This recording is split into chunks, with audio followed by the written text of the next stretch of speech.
سميحة خليل عدينتي دوان كينيا إيضا نتري عدينتا كين وأرين خصيصة أمدن أو أغلية دادا مقرنيسا اللي بدلي اللي جيدينيو مسلح ميداية iyo cumreyn saddexdoodana waxaan soo gudbinayaa cadaynta in ay la shaqeystaan shaytaanka. السلام عليكم ورحمة الله وبركاته. وأنا قلت رسالة يوتيوب كذا ونسينا رسالة عبدي كسر هذا يوتيوب شانل وصلت هاي فضلكم وصلت يوتيوب شانل سبسكرايب شانل فيديو ولا لايك شانل أي ربع ما صنت هاي تكلمنا بهوري يبدأ بيسينا مال صوفر يستو ونملا حلو أما فيديوهات أو حل عاديات ما بدنا نكون بصوفر يستو رأيش ما بحيو لكن سي سو نقول ناكشن أنا ما رأيشنا بدنا بحنا يمكن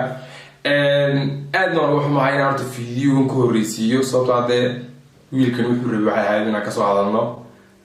sida doonayno uu helan fahmaysa marka qolo saacadeena marka hore sababtoo sidii rabay ayuu helay anu sabab ma inay wiilku rabay in loo ogaado inuu jiro marka assalaamu alaykum warahmatullahi wabarakatuh brother oo koobnayna jirtid anoo koobay ka soo hadlaysay malaha ku tilmaamisay waxyaabaha aynan ahayn iyaguna koogin taasaan u malina maraa sababta waxaan u sameeyo dhan takalna waxa aad u xun manaa qof isticmaalaya diinta suu qof kale ku ataago ama uu ku sheego qofka kale u ataagay wuxuun ahayn sababtoo ah dad qof ku tilmaamay wuxuun ahayn waa qalad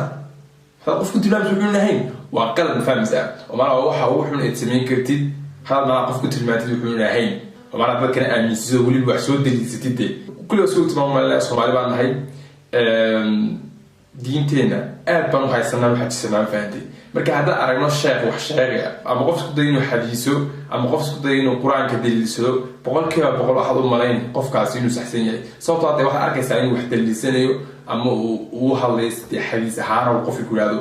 walaalka ama walaashay wallahi baa ku dhaartay haddii aad dadka ka fogaan weydid adiguna naataad galaysaa hadduu qofku soo hadlo waxaad oranaysaa qofkan macnaha qof cilmi leh weeyaan macnaha qofkani waa qof diinta yaqaana oo qof wax ku dhaamay ee ka faa'iiso baldeysay bilow waxan uu sheegayaa runtii marka horta aad baan wax ma inuu macnaha isticmaali dadkii diinta uu macnaha isku dayo inuu quraanka daliiliyo ama isku dayo inuu dadka xadiiso uu de macnaha dadka ka daadacsiiyay waxan uu sheegay in runtii marka aan waxaan arkaa wiilkan inuu sameeyo wixii uu foosho xumaa sababtoo ah wuxuu rabaa dadka inuu ku tilmaamo waxayn ahayn si ay dadka kale u aaminaana wuxuu isticmaalayaa xadiisyo ama isku dayaya dadka inuu ku yiraahdo iska ilaaliya dadkan tuqiris kaliyo marka horta aad baan wax maxay in dadka qaar aaminaan ninka wuxuu leeyahay sababtoo ah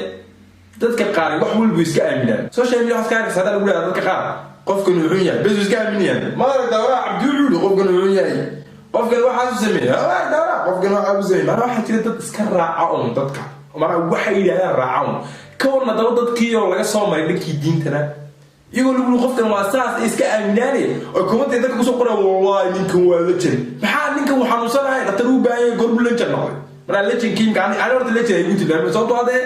لتشن كيم بدت كل كل تبان زي ببا قف سكورنا يا ما لقيت تلفون كان وآيفون كوبي طبعا واو إسكا سو قرص كمان تكا ولتشن مرة ولتشن مركو أركب بريتو ولا محسوب هنا ده marka horta aad wax ma inay dadku macnaha u horseedaan dadka qaar waxyaabaha qaar oo macnaha ay iska aaminaan oo dadku waxa soo saas ay iska leedahay waxa waxa soo saar yaay sayid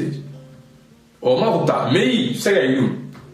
jiro wax yiraahdo maskaxda qabsi dadka iminka waxa isku dayay inuu maskaxda laga qabsado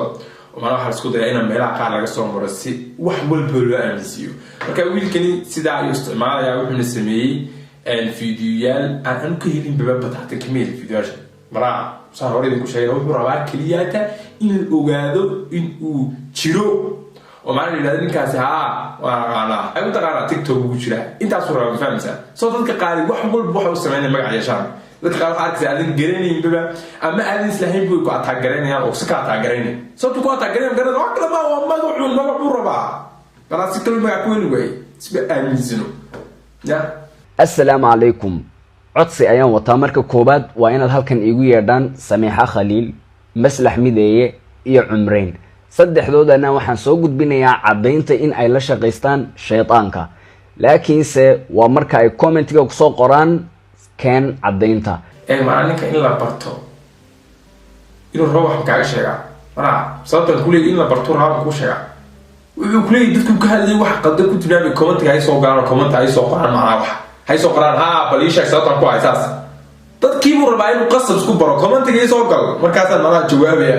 qasab isku abara commentiga waa inay soo galaan hebel anoo dii kale ma jawaabayo ma sheegay sababtay ku yihiin waxaasoo dhan waa hal ay barto heerkaasaan gaadhisanay maanta inaad qof iska ataagaraysid ama isaga dhiga hadashid si uu qofkaasi bas video kaaga soo sameeyo yidhaahdo niyo saas maahe saas weeyaan laakiin dadkaasoo dhan wax ka biyey magaranaysaa qofka ka aamusay u jawaabinba haddaad qof ka aamustid ood jawaabi weyda adaa ka badiyo jawaabitaanku inaad ka aamusto qofka adeer waxmaay waxa iga dantay kaamirada marka teleefankayga isticmaalaya marka ninkan bal si yar dhageysta manaa wuxuu leeyahay muhiimad waa ninkan imika manaa ninka baadiga yaabiyey Soomaaliya idinkuna ma noqonaysaan haddaan cadaynta idin keeno dad ka fogaanaya dadka Ilaahay subhanahu wa ta'ala cadowga ku ah waxaan rabaa inaan idin sheego marka koobaad Allah subhanahu wa ta'ala wuxuu leeyahay yaa ayyuhalladheena aamanu kuwa Ilaahay rumeeyo waa anigii adiga waa inaynu dhagta taagna kayna la hadlaya waa Allah يا أيها الذين آمنوا لا تسألوا عن أشياء إن تبد لكم تسؤكم هاسويدين سؤالها دي لإذين شيغو جوابت هذا لإذين سيو جوابت هذا أي نقول نسميه دي بيسا كفير صدح ذا قفل مقعابي سؤال شاد هلكم كسوقوا لدونتان ميدا لباس شرم بوي ساقوا 0PO006 وين هادو بلوكو يهي اسكداف mar horaan ka hadlay isagii liilba mar dalabaad inaan ku noqdo marabo waxa kaloon arkay dad soo qoray aayadad ka soo hadashay Ilaahay subhanahu wa ta'ala uu maqlaya waxa sir waxa kale sababu nuzul bay lahayd sababu nuzul aayad kasta way leedahay laakiin si caam ahaan ayaa loo fasiraya walaalkayo ama walaashay dib ugu noqo tafsiirka ama fasalkayga soo xaadir waan ku bari doonaa assalaamu calaykum marka ama saa idin sheegay dadku aad buu kala duwan yihiin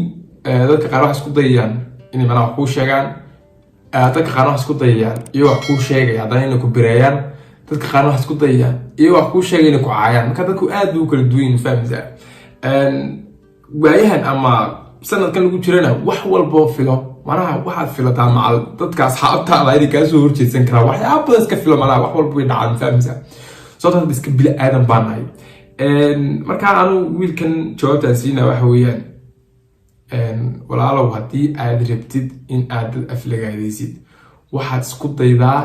in aad si toos oo aflagaadaysid adigoona manaha dhanka diinta soo marayn oo manaha dee diinta dhinaceeda ku gabanayn sababtoo ani waxaan arkaa inaad iska dhigaysid nin diinta wax ka yaqaana manaha diinta isticmaalaysaa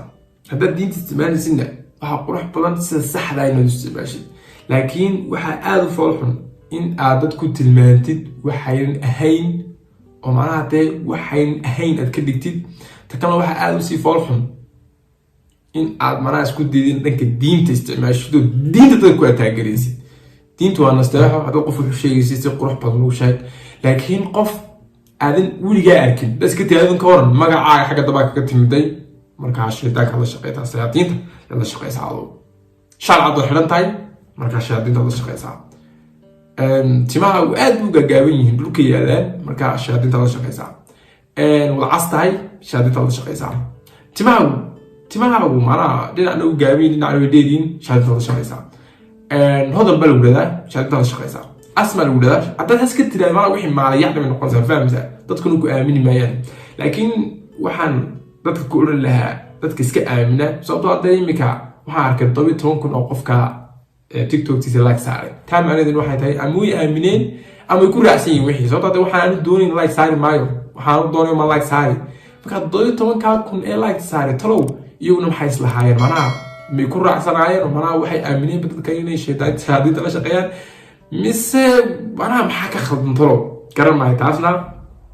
ta kale in isweydiin waxa weeyaan wiilkan markuu fiidiyoga sameynayay kolley dee qof walba markuu kaamirada shidanaya uu fikiraa wuxuu yiraahdaa maxaad ka hadli ama sida waxaad ka hadlaysid oo dhan markuu wiilkani soo diyaar garoobay mana korintu kaamirada soo fariisan ma wuxuu ku soo fikirin inuu yiraahdo niyo hebel iyo heblaayo waa inaan ku tilmaamaa dad shaadiinta la shaqeeya si aan de social media ku soo galo sababtoo ah si kala social media kuma soo gali kareen waa inaan dad ku tilmaamaan waxayna ahayn niyo kale ID kan ku dariyo diintan waan isticmaaliyo waxbaan daliilin si ay dadku isku yiraahdaan ninkan uu saxsan sababtoo dadku diinta aad u aaminsan yihiin ee xagga aan ka soo galay saas inuu jira oo maanayaan oo de sababtoo ah wiil iska soo fadhiisanaya oo iska hadlayn ma jiro iska hadal uu looma soo fadhiisan fahamsa marka uu soo fikiray kulli wuxuu jiri sideed wax ku waxay kartaa wuu soo fikiray sidii uu soo fikiray wuxuu haynayaa marka anigu wiilka waxaan ku leeyahay waa qaali horta midood ku guuleysatay waxaad ku guuleysatay dadka attention-kooda inaad heshid anaa ka hadlaya dadka kale kasoo hadashay qaar way ka hadleen anaa attention waad heshay anaa waad faa'iiday iminka attention-kaad rabtay waxaad ordaysa wax kale maa lacag maadan rabin dee kulli attention baad rabtay manaa in lagu ogaado inaad jirto aad rabtay tiina waad heshay laakiin afar cisho kadib waa lagu iloobiyey taalintiga labaad la soo bixi doontaa ma kasta xaal muxuu noqon doonaa manaa maxaad ka hadlay ya